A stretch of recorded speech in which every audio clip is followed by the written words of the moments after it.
মরণ যে কত নিকটে এ জানা যায় না আসলে কখনোই বুঝতে পারতাম না। আসসালামু আলাইকুম, কী অবস্থা সবার? আজকে আমি ফজর নামাজ পড়েই ঘুমিয়ে যাই। তার জন্য আমি আমাদের এলাকায় যে মানুষ মারা গেছে সে খবরটা জানতে পারিনি। আমি যখন দুপুরে নামাজ পড়তে আসলাম হঠাৎ জানতে পারি যে আমাদের এলাকায় একজন মারা গিয়েছে। জোহর নামাজ শেষ করে ভাই বন্ধুদেরকে নিয়ে গোরস্থানের দিকে রওনা দিলাম। এসে দেখি এখনও জানা যায় এখনও লাশ উপস্থিত হয় নাই। সে সাথে ওয়েট করছি এবং দেখি একে একে সেই কবরস্থানের সামগ্রিক জিনিস বাঁশ এবং বরের গাছ ডালপালা এগুলো নিয়ে লোকজন উপস্থিত হচ্ছেন এবং জানা যায় লোকজন সমবেত হতে লেগেছে। কিন্তু সেই লাশের কথা তার স্বামী বলতেছিলেন তিনি রাত 12টায় যখন বৃষ্টি আসে তখন তাকে উঠালাম লকড়ি জড়ো করার জন্য। আর হঠাৎ করে সে বলছে রাত 12টা 10টার দিকে তার শরীর খারাপ হচ্ছে।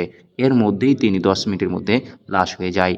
এই যে এই গল্পটা শোনার সাথে সাথে বুঝতে পারলাম যে একজন ব্যক্তির মরণ সন্নিকটে। তো ধন্যবাদ, দেখা হবে অন্য একটি ভিডিওতে। ততক্ষণ সুস্থ থাকুন। আসসালামু আলাইকুম।